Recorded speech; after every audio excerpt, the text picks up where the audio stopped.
aron man sa tuyo nga mahimo maayo ang atong pagkabutan ani kita. Diba? Nag-eskwela na.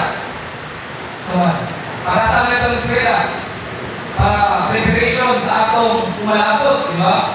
So, mga igsoon, ipakita ini na bisan sa atong tawanon kapag kinabuhi, doon na lagi siya ikauhaw.